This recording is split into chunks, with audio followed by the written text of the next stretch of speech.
And look, I've got green and much better. See, I'm in the green. Okay, now everybody, this is third time's a charm. Having a little bit of a technical issue with upload speeds. So hopefully we are back and running again. And we've got green, so I have 0 dropped frames, so that is a good thing. Man. All right. I just got to make sure that I am actually back and live again. It says I am streaming. I got to double check.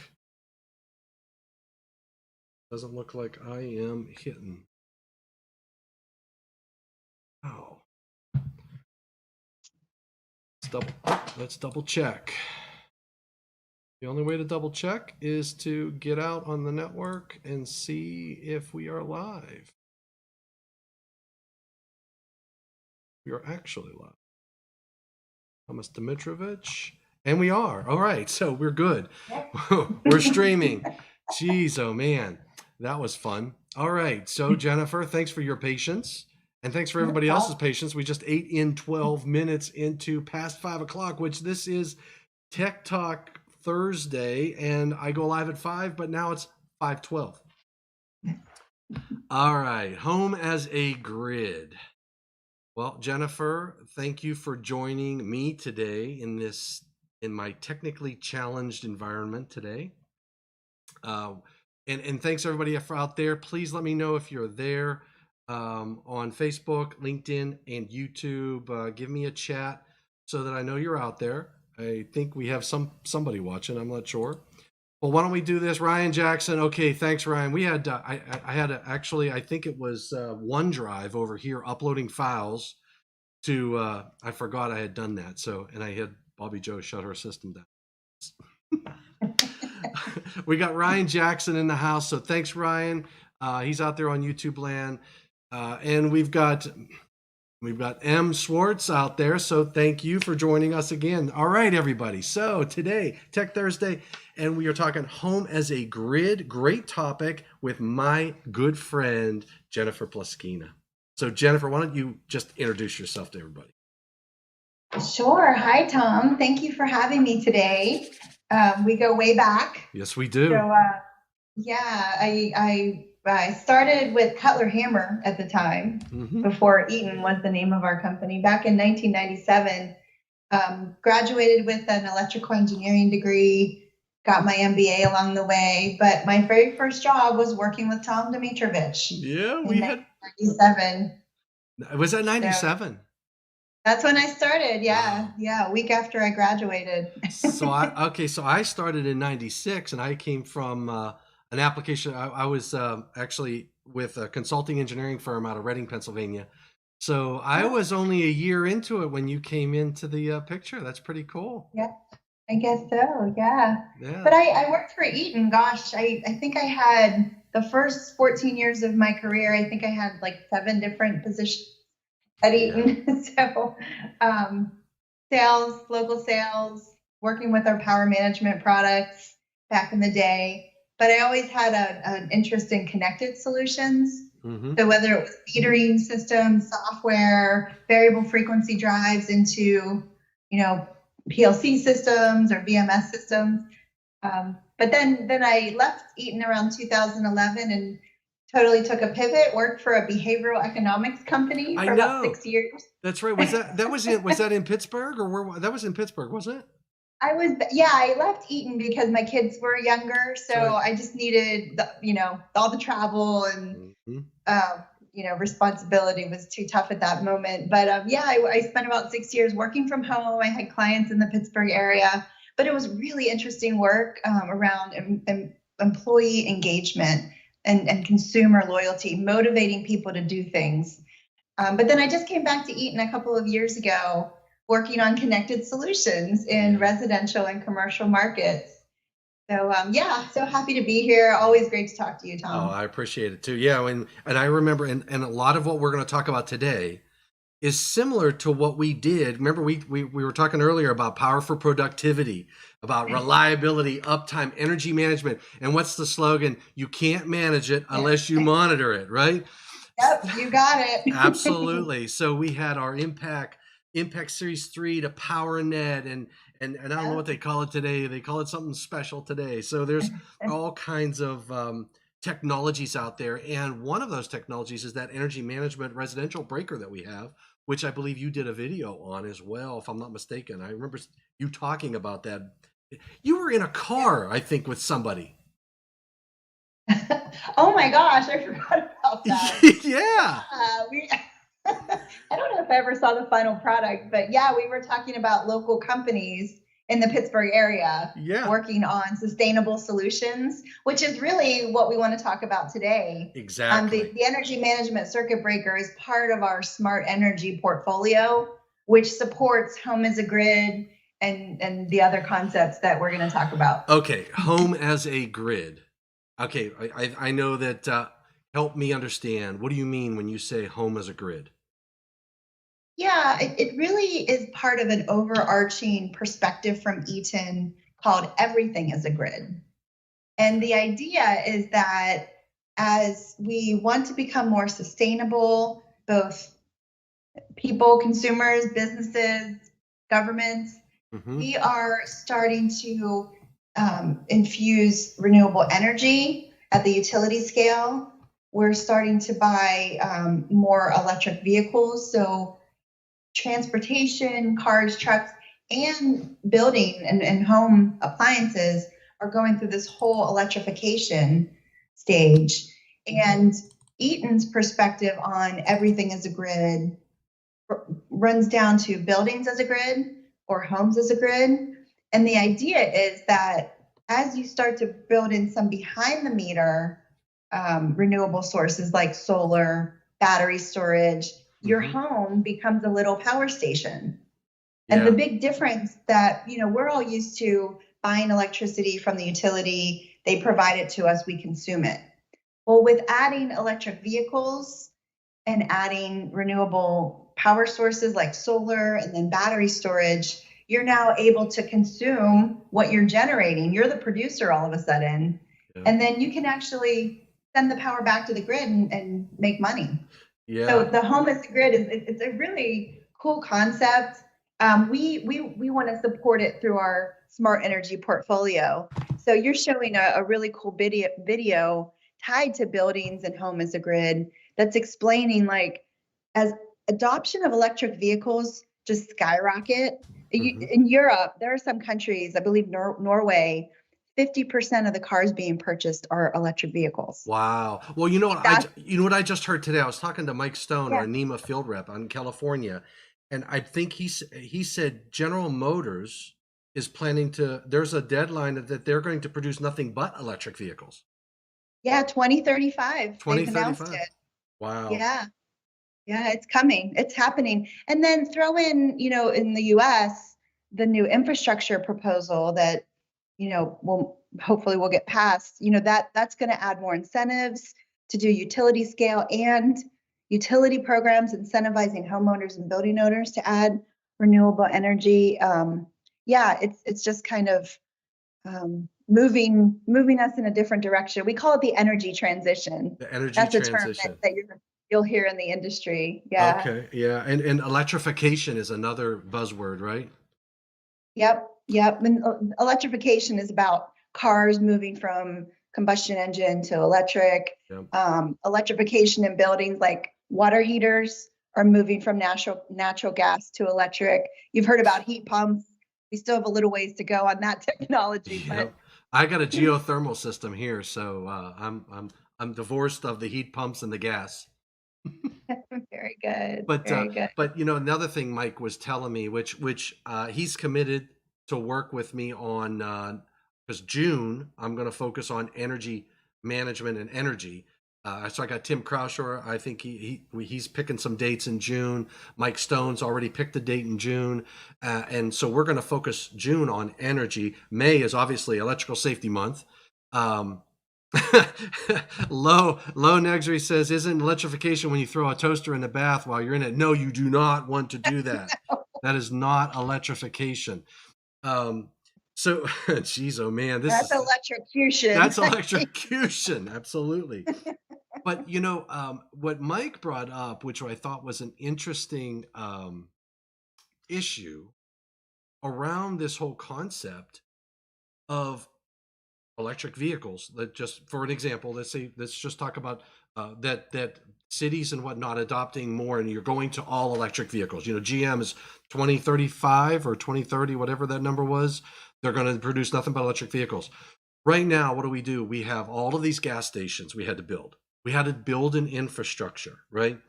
Now, when it comes to an electric vehicle, the infrastructure becomes a challenge because let's say, for example, you take every one of these electric vehicles. Let's just back up here. So you look at this image right here. So you have 1, 2, 3, 4, 5, 6, 7, 8 vehicles, 9 spots in this section, right? Let's take that to the nth degree, where you might say, like, for example, California is looking at 25% of the parking spaces are going to have be electric vehicle chargers, okay?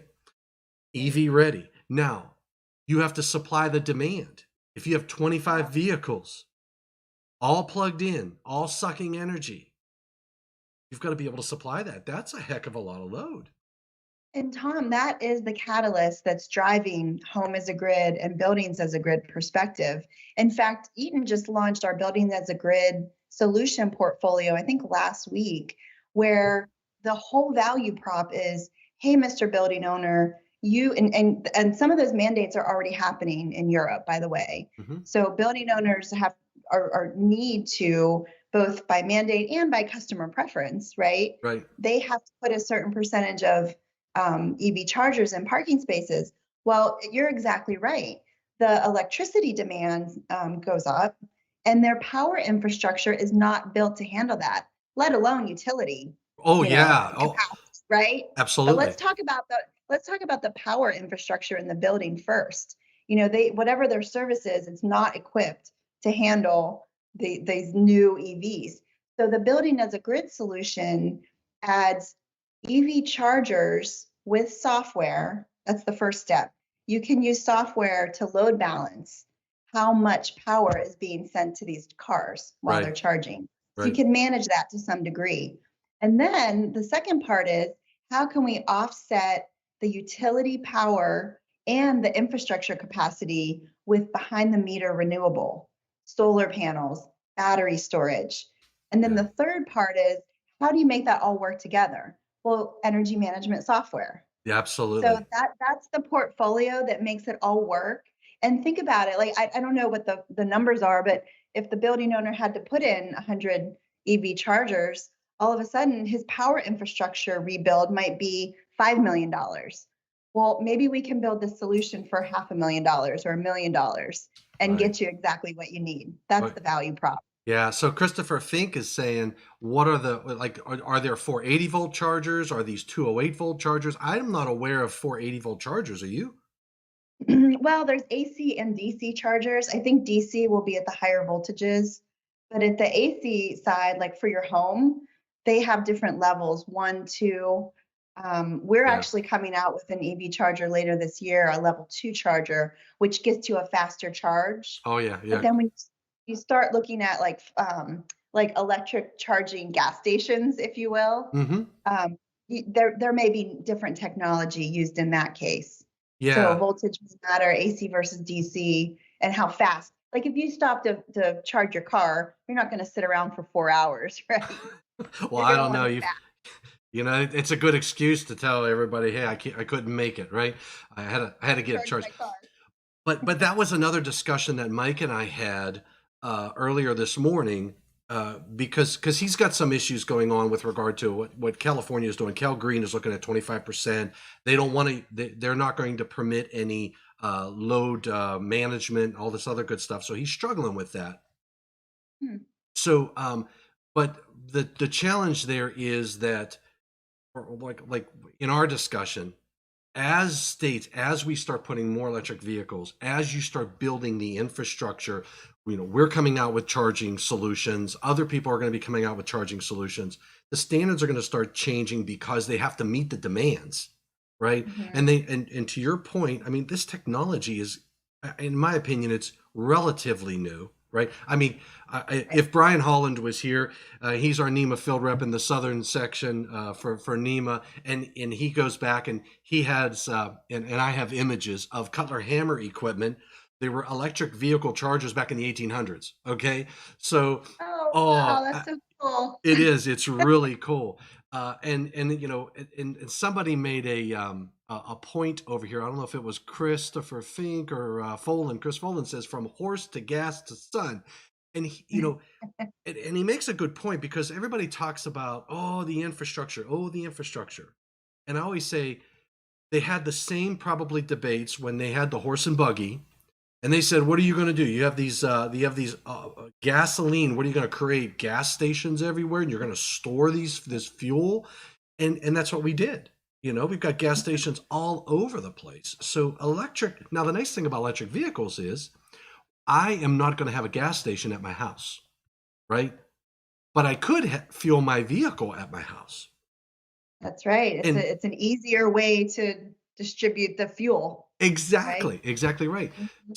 So now the other, Chris Fink says, what is the voltage rating of most of these? We already talked about the voltage rating. If the charger is DC, is there an increase for arc flash at these higher needs? So electrical Yeah. safety, shock. Yeah, that brings up a good point. We were talking earlier about factors driving, Yeah, home as a grid, everything as a grid approach. Utilities, when solar and battery storage, mostly solar, that was kind of like the first renewable energy for homes. I think utilities were kind of like not entirely on board. Were they going to take revenue away from the utility? yeah. But there's been a shift recently where utilities are paying more attention and seeing it as an opportunity. So they're looking at, how do I make my net demand consistent so I don't have to worry about those peak areas and have to spot buy on the wholesale market. But they're also looking at standards. So they want to ensure that when homeowners or building owners start putting in EV chargers that may or may not, be grid tie, or the renewable energy sources may be grid tie, they want to see standards so that they can manage it and make sure the grid is healthy. And if there's any, in my opinion, if there's any place where I would say is a great example of when you rely on reliable solutions like wind or solar, when that all goes away, like what happened in Texas, it can upset the grid. And so Mhm. the utilities are very concerned. And in fact, Article 705 of the National Electrical Code is ooh, I had a backfeed there, is interconnected electric power production sources. And when you, I know that this is an important article for the utility industry because this is the article they rely on to help manage when you start connect all these alternative energy sources like wind, solar, and your energy storage systems that could possibly be putting power back onto the grid. They need to make sure that if they're going to rely on it, it's they can't lose all of it all of a sudden, right? You can't have a voltage imbalance in the utility system that shuts down every inverter. Oh, wow. Germany. We've got Germany on the line. So this Hey. is an international channel, Jennifer. So we'll have Japan probably. We have Egypt. We have now Kurdi Technique. I'm sorry, I can't pronounce it, but hello from Germany. I wish I knew some German. I don't know that much German. But in any case, when you have these different systems, so the National Electrical Code is recognizing the importance of making sure these systems play nicely together. in a lot of different facets and applications. So that's a, that's a really important aspect from a codes and standards perspective. And I know I'm bringing the codes and standards aspect to this discussion, and you're bringing that whole market solution, where we're going. What do you think? I mean, it's There's all also, working together. yeah, and one of the other drivers from maybe it's not regulatory, but things like FERC, so the Federal Energy Regulatory Commission. Am I getting that I right? think you are. Um, they created an order. It's 2222, which is really easy to roll off your tongue. That was a new FERC order last year that basically requires utilities to allow behind the meter renewable sources to be sent back to the grid. So it's tricky. It's one of those things that when the order happens, maybe it's implemented 5 years later. But the idea is that, their government regulations or government standards groups are really pushing to allow this to happen. Wow. That's, yeah. So, and I know, I like in Pennsylvania, I believe, like we have our experience center, other locations, we're not allowed to put power under the grid Right, today. But today. this FERC order should, support that going forward. And then, other things like the CEC 2020 in California started requiring new build homes to include either solar panels or some other energy efficiency method. Yeah. So we're starting to see, we were talking about mandating EV charging spaces in Europe and potentially soon in California. There are some other regulatory policies being written to support these concepts. Yeah. I'd love to know input from Kurdi Technique, Hostaye Kurd, if you from Germany, if how's the electrification over there? Do they use electric vehicles a lot? Do you see photovoltaic, wind, etc.? What kind of energy solutions are you seeing over there? That would be interesting to hear from a Germany perspective. But to your point, I know that California Cal Green, and there's Title 24, right? I think it's Title Yep. 24. And also in Oregon, Oregon is looking at making things EV and PV ready. So you might not have to put photovoltaics or have an electric vehicle charger, but you have to have the infrastructure to support it later. Because in fact, I'm putting together a presentation where I'm doing an ASHI presentation on the healthcare side of the business. And what we're doing there is we're talking about dividing the system up from a design to installation to maintenance. And one of my messages in that venue from a healthcare perspective is, if you don't design safety or things in the beginning, it's not going to happen afterwards. So what I'm seeing on the California and Portland, Oregon and whatnot is they're sitting there realizing that if we don't start building the infrastructure, and we start selling electric vehicles, you're bringing your electric vehicle home and you have a 20 amp circuit in your garage to plug it into, which is also shared off the garage door openers and all the tools that you're using, right? So Yeah, we're starting to build content to educate homeowners, builders, contractors around things like even smart home considerations. There's a whole cybersecurity angle that people really need to start thinking about. And then from an EV charging, what are those considerations you should be thinking about? Do you know that you need a 40 amp breaker for your EV charger? Do you know that, if you're charging it around 5 o'clock when you're running your dishwasher and your washer and dryer, you're probably going to overload your system. yeah, exactly. But and then by the way, like you have to really think about where we are infrastructure wise, thinking about you can charge at home for sure, but where else do you need to plan your travel Yeah. while we build out the infrastructure? Yeah. So and it just dawned on me when you mentioned cybersecurity. So you think about national security, okay? And the grid, the power grid, if you really want to wreak havoc, you shut down, a whole portion of the country, which hits your data centers, which means you can't provide medical care. and all this other good stuff, right? So you can really disrupt an economy when you can mess with the infrastructure of your utility system, right? So there's a lot of protection there. When you start to distribute that to all of your homes, that extends your vulnerability, so to speak. And if you're relying on all of these distributed, so cybersecurity is really important. And it's going to be even more important as we grow this infrastructure, whether it's in the United States or Germany or, Moises Fuentes in his area, or we got, usually we have Felix Sandoval from Colombia, not South Carolina. So, regardless of the country, regardless of the city, the state that you're in, Arizona, Texas, if you're relying on these other sources, you got to protect and make sure that they're available when you need them. Yeah, I mean, cybersecurity is such an important, really primary concern when we're talking about really all connected Yeah, solutions, but especially when you're talking about, utility or renewable energy and tying back to the grid, exactly what you said. But one other thing that we like to talk about when we're thinking about home as a grid, no one company can do this alone.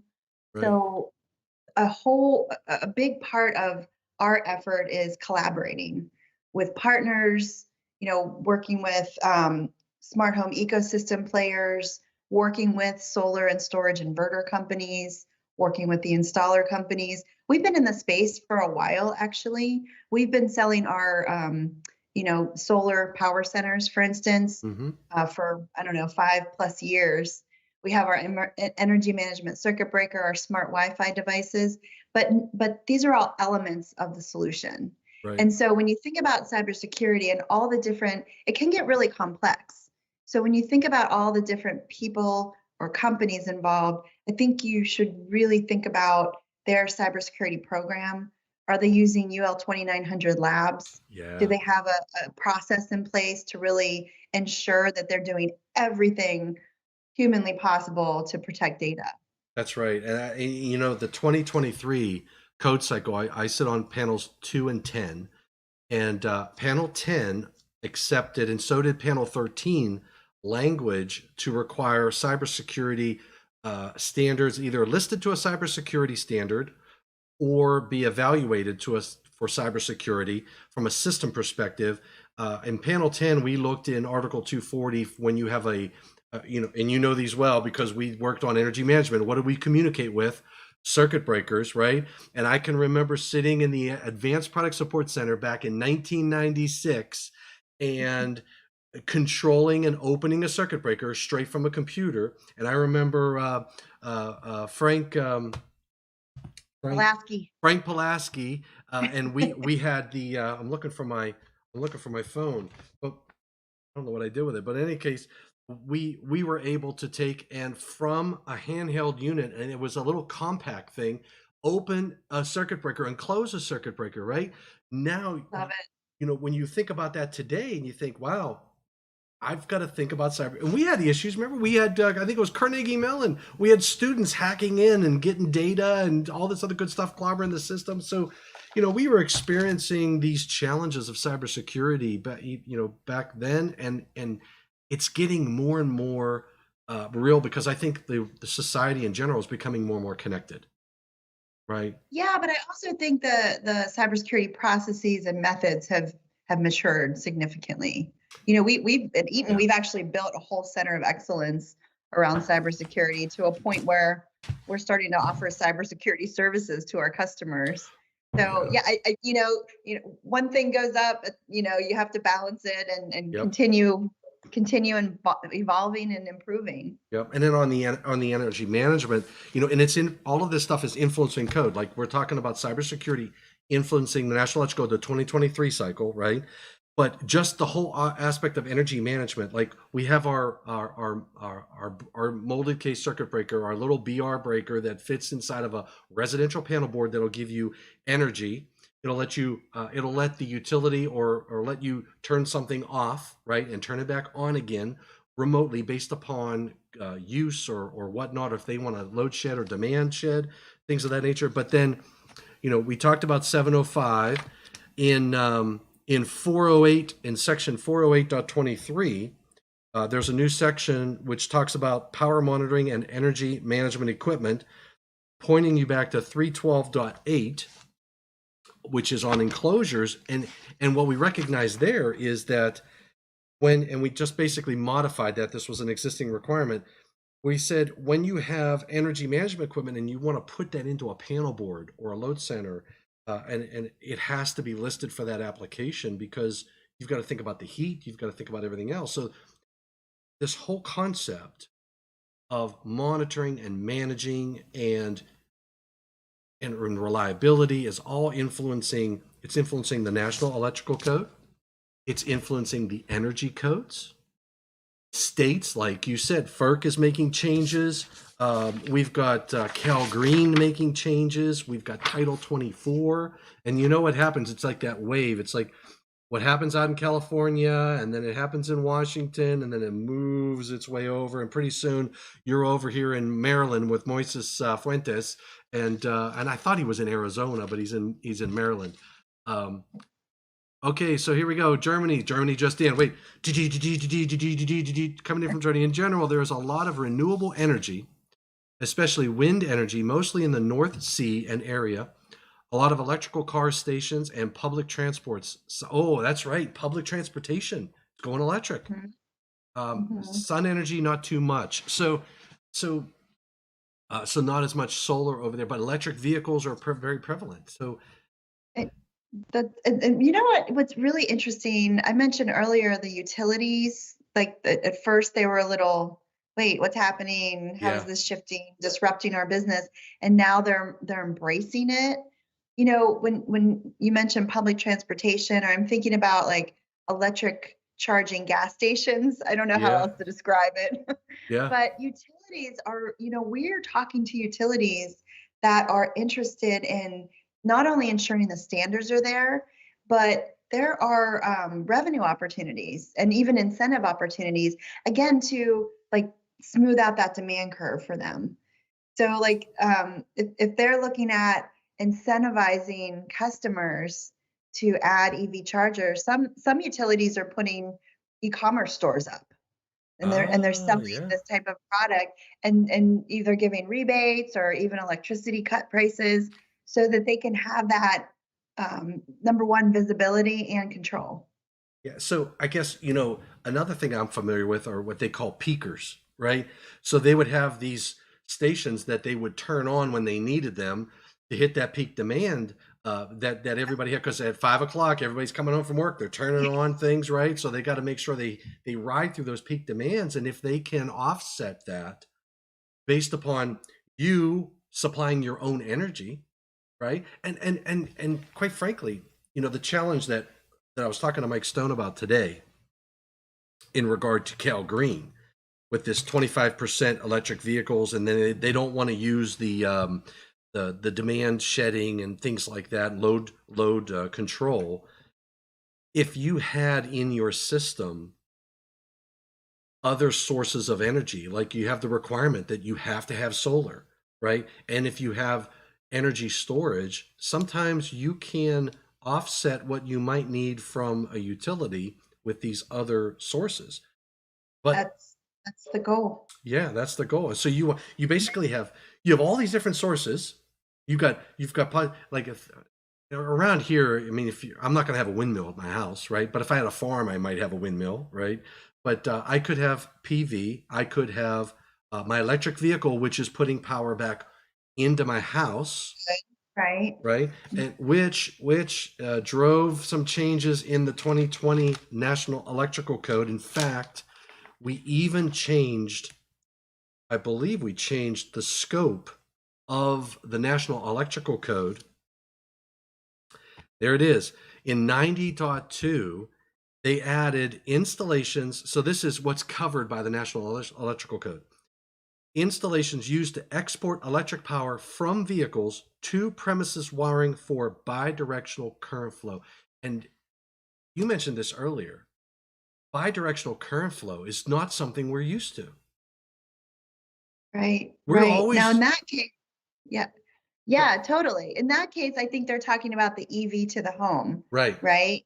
Not necessarily, I don't think we're quite there yet. Like you were saying in PA, we can't sell power back, but that's the other side of it, right? Yeah.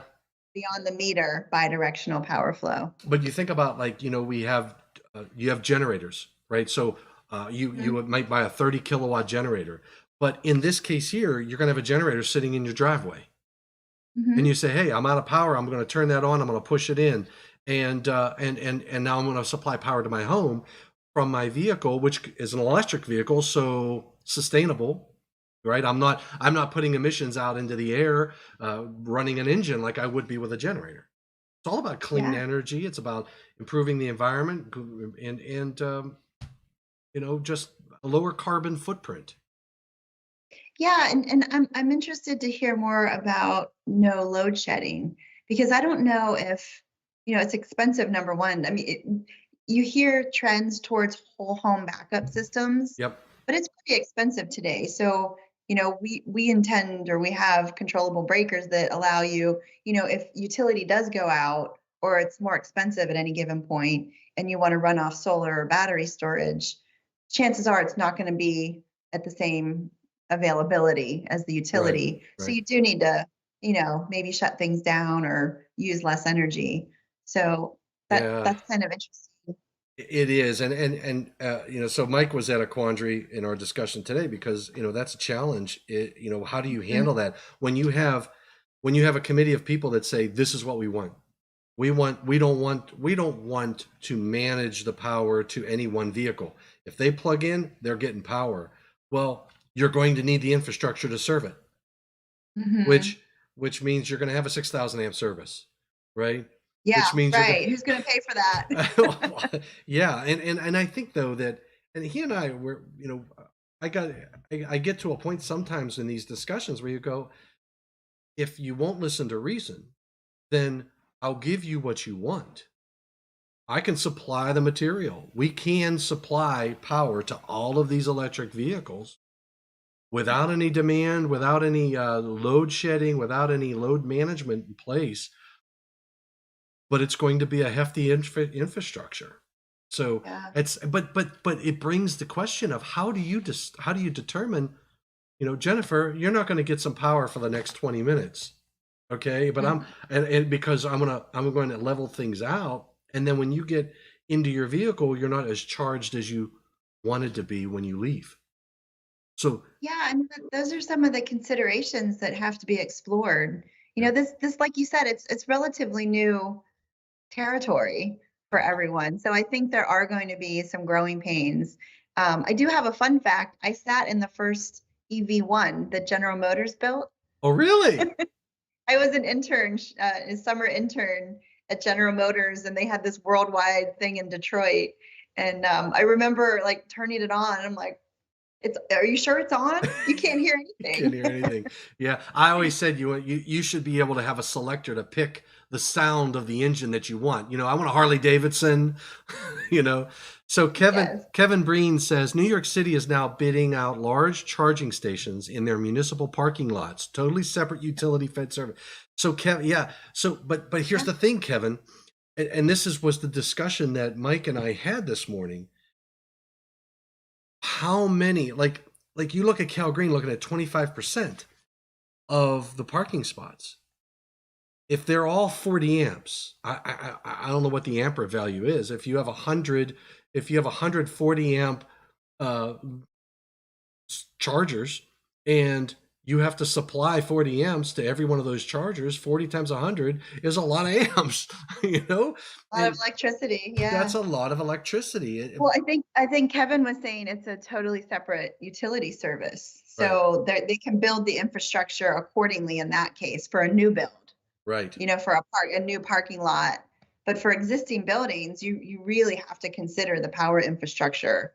Yes, and Mr. Fuentes brings in a good point that when you backfeed, so this is the importance of codes and standards. This is the importance Mhm. of Article 705 in the National Mhm. Electrical Code, which talks about utility in utility in inverters, right? Utility grade or whatever. So when the utility shuts down, the inverter shuts down, and it doesn't feed energy back into the power distribution system because, and the concern on the utility side, you have a utility worker who gets up on the pole thinking everything is de-energized, and he didn't realize that the home has a system that's pumping energy back onto the grid, even though they're disconnected from the grid, and now he's looking at energized parts. Well, So doesn't that tie into the emergency disconnect in the 2020 code? no, well, no. The emergency disconnect in the 2020 code was for the first responder to kill power to a residential home. Okay, Okay. right. And Yep. so you have that, and then you have the automatic shutdown, the a rapid shutdown system in 690 for photovoltaic systems, and that's That's what I was thinking of. yeah, Yeah. and that's to establish that now. But the utility and type inverters, when you look at the definitions, there's a few terms. I'm gonna just look and see. I think if you go to inverter, if I'm not mistaken, inverter, multi-mode, you have island mode. Okay, so if you look at, an inverter is going to put things onto a system. You have an island mode, the operational mode of standalone power production equipment. So when you go to island mode, that means you're not connected to the utility, but you're still supplying power to the infrastructure, to the home. Right. And then you have conductors Grid tie. Yeah, you have your equipment that is DC to AC. That's your base. You have your island mode. You have your isolation, but there is a utility. I think it's a part of the standard UL 1741. I think it is. I'm out of my. I'm just rattling numbers. I think it's 1741. But when you have a utility interactive inverter, when the utility kills power. Thanks, Bill Neitzel. Whew, I knew I was waiting for it. See, these guys know me, Jennifer. They know that I'm like, I'll get like, for loss of words, I think it's old age. I don't know what it is, but the utility interactive system. So when your utility shuts down, the utility interactive inverter shuts down, and that prevents what Moises Fuentes and but he brings up a good point. The electric vehicle would have to have that utility interactive nature in its standard for electric vehicle when it's putting power back onto the system. Right. It would be the same as a battery storage or PV panel system. Yeah, for sure. That's exactly right. And that is all covered in Article 705 for interconnected electric power production sources. So all of this, what's really cool is all of it is related. You have this demand that you recognize. We're moving for electrification. We've got California saying you're not allowed to have gas now to your house. You can't have a gas furnace in your house for, I think, more than a sustainable reason. I mean, you have wildfires out there, you have earthquakes out there, and when you have gas lines going to a home, you know what happens? Boom, right? You have the right recipe for an unintended rapid disassembly of the home due to a gas explosion. So I think that those are all reasons for the to go to an all electric home and that type of deal. And then when you make that move, you need to make sure that you have the resources, the infrastructure to supply power to it. And then you know what homeowners are going to do. They're going to say, "I'm going to have my power." Mike says, he's got a cabin. He wants a solar. He wants an energy storage, and a lot of it is to reduce. He's got a long commute, so if I can do that commute with an electric vehicle, I am not only is it good for the environment, but it's also good for my pocketbook, right? There's the R. Yeah, there's a couple of things here. So when you're able to implement these systems behind the meter, you're looking at saving on your electricity bill, right? You're able to produce the electricity that you consume. But then when you start adding on the idea of sending power back to the grid safely with standardized equipment and protocols and everything, that introduces a whole new revenue stream. So I don't know if you've heard of this, but there's a whole based on the FERC order and just the industry moving in this direction, there's a whole other layer of market players called DER aggregators. I never heard of So that. DER stands for distributed energy resource, which is essentially anything that exactly what we're talking about: solar Yeah. panels, battery storage, EVs. So there's a whole market players that are taking these DERs, aggregating them, and then sending them back to the wholesale market. And the FERC order actually supports this and really facilitates that. So there are a couple of names: Sunverge, Virtual Peaker. Some utilities are building this capability in-house. But the idea is that homeowners, building owners, not only are they being more sustainable, saving money, but they could actually create new revenue streams. Right. Like, how cool is that? Oh, absolutely. Yeah. Now, Moises Fuentes makes a note that it may not have a transfer switch like a generator. And so here's the challenge, Jennifer. This is what I'm sort of learning. Some people will look at an inverter as a transfer switch, but it's not a transfer switch, because they'll say, look, when I lose power, this inverter is now supplying power to my load. It's a transfer switch. And if you think about it very fundamentally that way, you'd say, well, yeah, I can understand that argument, but it's not listed to those standards, so I can't call it a transfer switch. And he makes a good point, whether it's an EV and I would say whether it's an electric vehicle or if it's a utility interactive inverter, an inverter of some sort, you have to have that the concept of, when I lose power to it, how am I going to react, and how do I isolate myself from the utility? Because you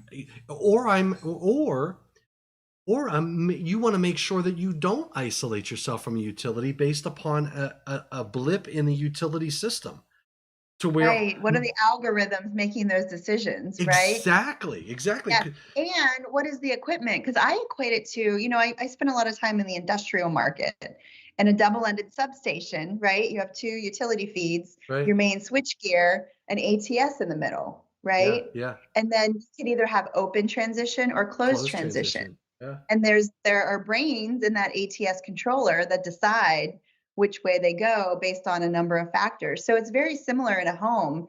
In fact, some inverter companies they provide what they call energy management system software. Right. So the inverters themselves are becoming smarter and doing the work behind making those decisions. But what I have found is that they tend to be very proprietary.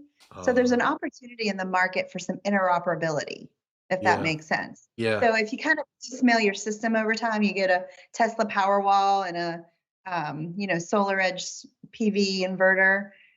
They may or may not talk to one another. So that's where it gets even more complicated. How do Yeah. you manage a system and then throw in an EV, Oh right? my, yeah. Well, so we had this discussion a week ago with on Alexa, right?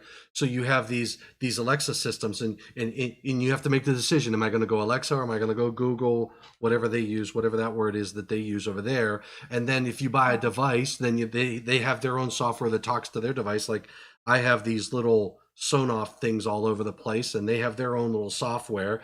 And then trying to put it all together becomes it's just like back in the day when you and I were working on Impact Series 3 systems and communications. We had Wonderware, we had Iconics, we had different protocols. You had Incom, you had Modbus, you had Conatel 2020 in the utility industry. So you had all these different protocols, and it was complicated. But then the industry all of these different industries start to migrate to standards, and then it gets easier. I think that's where we're headed in the smart home space, which we play in. We have our smart Wi-Fi, light switches, dimmers, receptacles. There's a consortium called Connected Home over IP that's in development. The protocol is expected to be out soon. Like, I think they're past the deadline already, but it's Amazon, Google. I think it's a Zigbee based Yeah. alliance. We actually joined it ourselves. Um, so there's a recognition that it Hmm. gets really confusing and homeowners don't know what to do. But I would like to point out that at Eaton, our philosophy has been keep it open. Yeah. Let's have open platforms. You know Open about source. BrightLayer. Yeah, Yes. yeah, exactly. So BrightLayer is a platform that we've been building over the years. But the idea is that they're standard elements that Eaton can use for both our connected devices, software layers, data, and insights. But we also want to ensure that as we develop solutions, we can integrate with all of these partners. Because going back to what we talked about earlier, it's so complex. It is. No one company can solve these problems, but we have to all work together and collaborate. That's So a we're trying to do that as much as we can. Absolutely. I just look at this whole platform that I'm using right here. Okay, I'm using OBS, which is Open Broadcast System. Okay, and it's an open source software. I had to buy the computer, but the software is an open source. So if and there are people that can make modules for it, and there's so many options out there. You can plug and play and get things to work together very easily. I mean, if I can go live, anybody can. Okay, so now Kevin Breen says he still thinks that utilities aren't ready. And I'll tell you what. So I talked to Tim Croushore this morning via email, and we're going to do a session in June when we talk about energy. We're going to pick a day, but um, we're going to, he's the utility guy, so he's entrenched in that whole utility. He knows more about this stuff than most people probably have forgotten. So I'm going to enjoy the discussion with Tim about how the utilities are embracing, what are their concerns with the interconnectivity, Article 705 of the National Electrical Code, about all these things that we talked about. What about cybersecurity? What about loss of power when, if every home if every home in California in a certain area, Los Angeles, all of a sudden shuts their inverters down because they see a blip, how does that impact the grid? And does it have anything to do with what happened in Texas, right? So utilities may or may not be ready for it, Kevin, but it's happening. They're researching. We've actually done several pilots with EPRI, Yeah. Electric Power Research Institute, Yep. which is a consortium of utilities. So we're doing pilots. We're getting feedback. We're hearing from utilities on a weekly basis that want to participate. But you're right, and everybody that works at a utility will tell you they're slow to adopt for good reason. They want to make sure it's safe and Absolutely. secure. And so I would agree it's going to be a little some growing pains Hmm. like in every big transition, but I think we're going to get there. Oh, yeah, I believe it. I believe it too. And Bill Neitzel is saying about the Tesla walls. He's seeing Tesla walls and Generac. Those are those energy storage systems for residential applications. And from what I understand, they're taking the batteries out of these electric vehicles and they're repurposing them for home. Because I mean, yeah, they may not be powering a vehicle, but they can definitely be used for home energy storage. He's saying that. And other inactive systems, it will be critical for installers to be properly trained. It's scary when we market to untrained persons, and they see the dollar signs, but when you start installing when you're in especially if you're in the residential market, because you know what Mhm. happens in the residential market. There's a lot of people, homeowners, who will say, "Hey, I want to do this." The HVAC industry, I could not go to Home Depot or Lowe's or to my supply house and say, I want to buy an HVAC system, a Train air conditioning unit, and bring it to my house and install it. I would have to get an installer to do that. In the electrical business, that doesn't happen. You can go to Yeah, so you, yeah, you are now. I know we ordered a Tesla Powerwall for our experience center, and yep. Tesla, they said they had to have a person come out and work with us till we get it installed. That's a good thing, right? Yeah, Yeah, absolutely. I was just talking to in our customer research, we're talking to a solar installer recently, and his feedback was similar. We have a lot of young kids, Mhm. starting to work for us. The industry is changing. People are aging out and retiring. So they've got these young and experienced. Anything you can do as a solution provider to make it simple, safe, Right. plug and play. So that's a whole other angle, understanding that, we aren't going to have as many experienced electricians and installers out there, especially as these new market players come into the mix. Yep. So anything that standards groups can do to support more plug and play, safe installation, and suppliers like Eaton, I think that's the way to go in the future. Yeah, I agree 100%. And so, I just did somebody interviewed me for their podcast, and our subject was the transfer of knowledge, right? Because to your point, we have a lot of people retiring, and they're going to, and they deserve their retirement. They deserve to not have to think about all the stuff that they're walking away from because they've done a lot for the electrical industry. But when we lose them, we lose a wealth of knowledge. And these types of forums, because I'm going to retire one day, you're going to retire one day, right? And we need to transfer that knowledge over to those who are coming into the industry.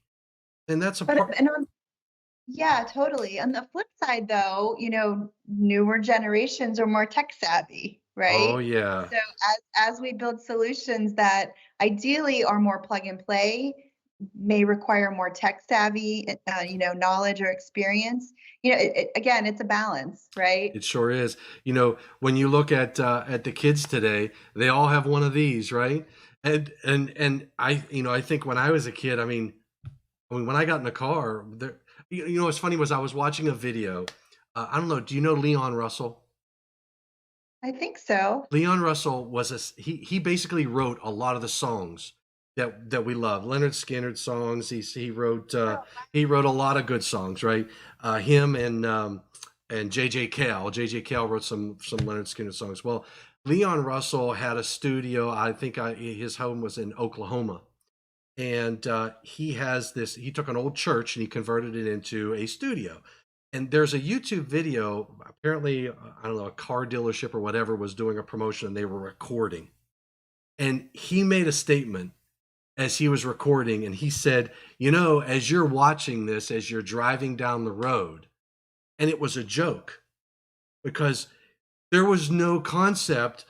And what was really funny was I was in the back seat. We were going on a business trip, and I had my headphones in, and I was watching that video and listening to it, and I laughed because I'm sitting there thinking I am going down the road listening to you. That's 40 years later, right? exactly. So kids today are starting with this technology, but what's really important is that the kids I say kids, the young individuals, the young men and women who are coming into our business today are much more savvy when it comes to electrical safety because they're all getting trained right out of the bat on 70E, basic principles, fundamentals of establishing an electrically safe work condition. So to Bill Neitzel's point, and Bill does what I do, and I don't know, Kevin probably does what we do. We share information. We try to increase safety through knowledge and sharing of information. That it's not good to lick your fingers and touch that 120 volt anymore. There are some bad habits out there, Yes, right? there are. And so the young individuals coming into our business industry from a safety perspective, and then to your point, from a technology, they're more savvy in communications and all that good stuff. So Oh yeah. And some of the tools coming out or the solutions from an AI, yeah. artificial intelligence perspective, that's even more interesting. And beyond like just being more safety conscious or oriented, Mhm. there's this whole inclusion atmosphere. And to me, artificial intelligence means it helps elderly folks. It helps the Yeah. disabled. Voice recognition, all the new technology Guys like that me. is for some folks, right?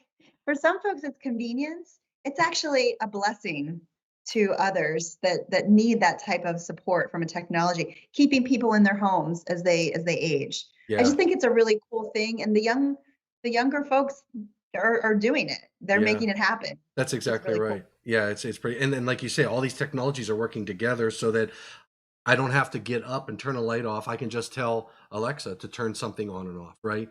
So there's all Or these. they know that you go to bed at 10, so it's 10:30. I'm just going to shut his lights off for him. That is exactly right. That's exactly right. So, and then, like you say, from a home as a grid perspective, I might be relying on my Tesla firewall or Powerwall. I call it firewall. That's probably not a good thing. Powerwall, I No. believe is what they call it. Uh, Yes.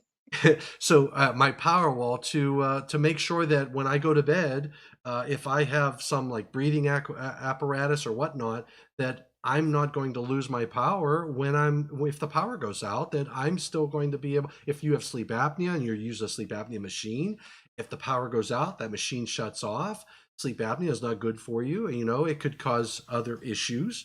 So, these things all have to work together and we don't need to think about it. Yeah, there's the whole healthcare angle is really interesting. And just going back to home as a grid and the drivers Hmm. for this energy transition, I read a market research study last year that the interest of consumers to be more sustainable has actually outpaced the driver of saving money. Oh, Isn't really? that interesting? And Wow. then throw in some of these healthcare or wellness Yeah. drivers, Yeah. Well, that those will probably start creeping up too. yeah, there was a task group for the 2023 code cycle to look at residential infrastructure for home healthcare to say, should we be planning for that? And if I do, let's say that I'm going to have, like, when my mother was sick, we had her at the house. We had, we basically turned the dining room into a hospital room, right? We had a hospital bed, we had the whole thing going on. And did we have the infrastructure for that? Right? So what if the power went out? What do I need to prepare for that? To say, okay, I am going to have somebody at the house now who might be some sort of special needs, some sort of elderly care or whatever. What's my infrastructure going to be? And maybe I'm relying on a connected home, a grid in my own home to make sure that I have that reliability, I have that power. So uh, Yeah. Kevin Breen is saying in New York City, they just put verbiage in the new code that these low voltage systems require low voltage systems. So there's another concept. Yeah. So now you have like LED lighting, you have all of these different new technologies to do power over Ethernet. And what are the capabilities there, and who's installing that, and what codes are they using? If it's a power over Ethernet, it's in chapter 8, and chapter 8 stands alone. It's not something that electrical inspectors are really looking at. It depends on the jurisdiction and the rules. So there's Yeah, and there's usually quite a division, right, of who works on low voltage versus, it's usually the AV that's right, comms guy, right, versus the power side. So exactly. as they blend, that's interesting in New York City that the low voltage requires a master electrician. Yep, and hopefully Matthew Abbasi's on. He's the main man out in New York City. So if he's out there, Matthew, just he's on Code Panel 2 with me. Good Oh, good cool. guy, good guy. I wish he would vote better, a different way on some GFCI and AFCI stuff, But hey, what are you gonna do? But yeah, so the home as a grid, I think, is a very important topic for our future, and we've got to Mm. we've got to keep an eye on the codes and standards. We have to keep an eye on all of the things like what's going on out in California, and some of the motivation to say I want to be net zero, but what does it really mean, right? Right. For all the parties, for all the stakeholders. Absolutely right. From the homeowner who might have to pay for it, to the operations, to the maintenance, all that good stuff. Utility. Yeah, Oh yeah, absolutely. and then to Bill Neitzel's perspective, you've got these power walls, you've got all of these different systems that are being installed. Who's installing them, and are they trained on this new technology, and are the standards and codes up? Because the other problem that you have is code adoption. So you have a new technology that hits the street, but you might not even have anything in the National Electrical Code that addresses Right. it. Like It's an unknown. yeah. So we had that problem with solar photovoltaic systems. Article 690 is seeing tons of changes every cycle, but you have states that haven't adopted the latest version of the code. So you're installing PV systems, and you might be looking at new technologies that are used in the PV systems that are in the latest version of the National Electrical Code. But what does the inspector do when he sees a new device that he's never seen before? And how does he Right. inspect it? How does he say, well, there's nothing in the code that addresses it? So what do you do? Yeah. NEC becomes very important, even more important, right, as tech evolves. Absolutely right. And it's driving changes in Article 220. We just changed all of the VA per square foot because of the ASHRAE. And when you build a house to the latest version of ASHRAE, they require you to have so many watts per square foot, which you can translate into VA per square foot, be a power factor of the types of equipment that you're using. And we put in 220.12 allocations that if you're using energy management systems and all this good stuff. So the codes are changing, our how we operate in our home is changing, our lives are changing, technology is changing, and we just gotta stay on top of it. And I'm glad that we got people like you doing that. Well, this is so much fun. The topic is really interesting. It's going to evolve and grow, and again, all the stakeholders involved have to work together. But it's a fun place to be, fun environment, fun topic to cover. Absolutely. And Ryan's pointed out they have a 600 unit apartment complex that acts as a 5 megawatt virtual grid with their energy storage systems about 5 miles from his house. So it's yeah, I mean, and it's huge, and I think that's the future. It really is, and we got to prepare for it. So I enjoyed this one. I don't know if is there anything else you want to make sure?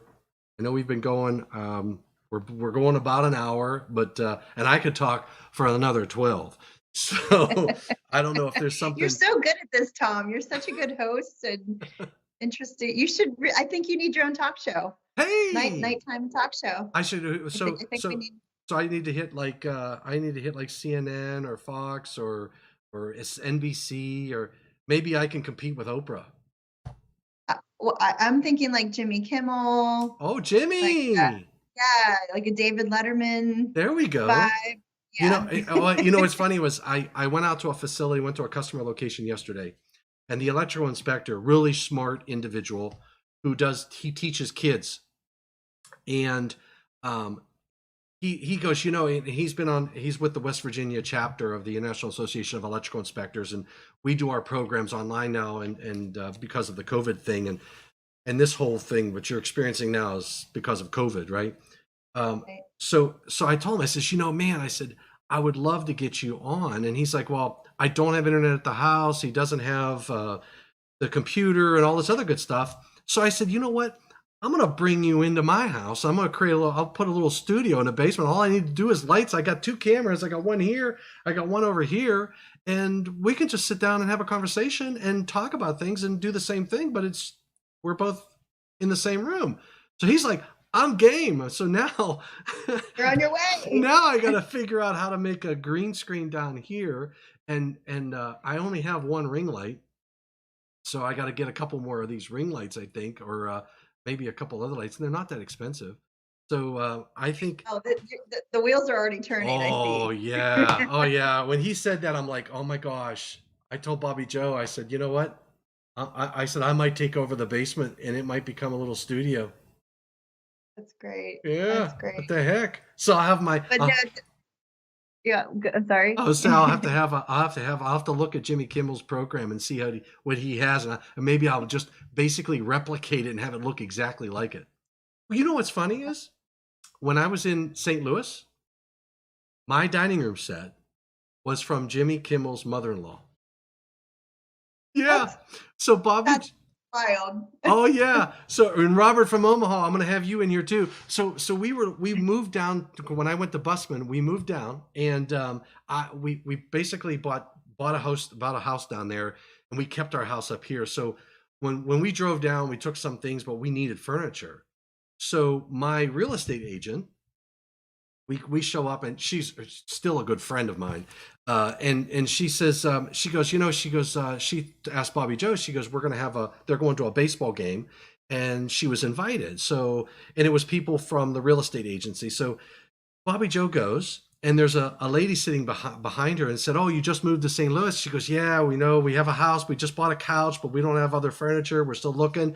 And she goes, "Well, I'm moving to California because my daughter and my daughter's having a baby." And she says, "If you want, I'm getting rid of a bunch of stuff." And she's like, "Oh, really?" She goes, "Oh, yeah." She says, "My daughter's married to Jimmy Kimmel, and this is when they were having their baby." And she's like, "Sure, wow." So we went to the house, and she gave us their dining room set. It was a really nice dining room set, and I bought an ice box from her and stuff like that. But I always said, we left it in the house when we sold it.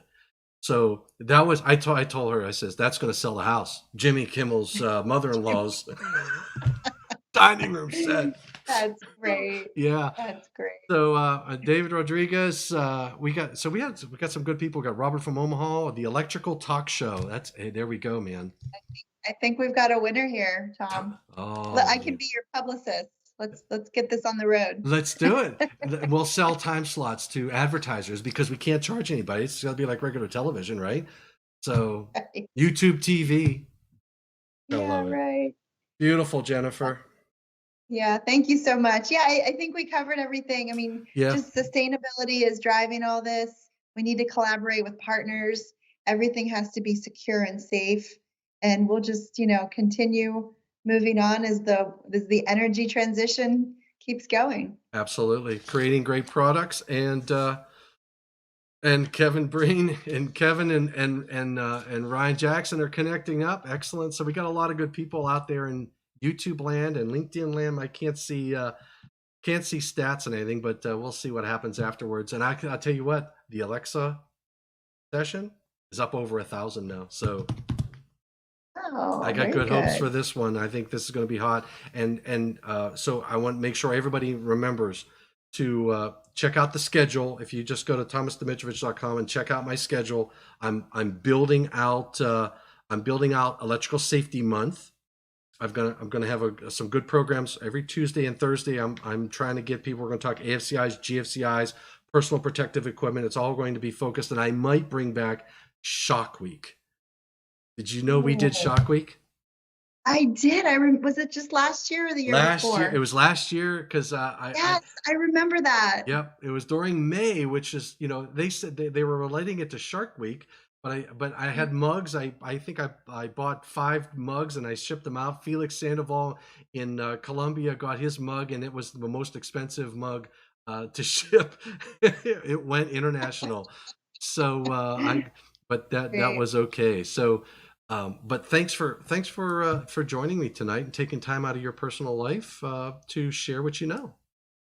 That was great. Thank you for having me. I appreciate We'll it. talk soon, I'm sure. Oh, absolutely. So I'm going to sign off, everybody. Robert from Omaha says thank you. And thanks to everybody David Rodriguez, Kevin Breen, M. Schwartz, you're welcome.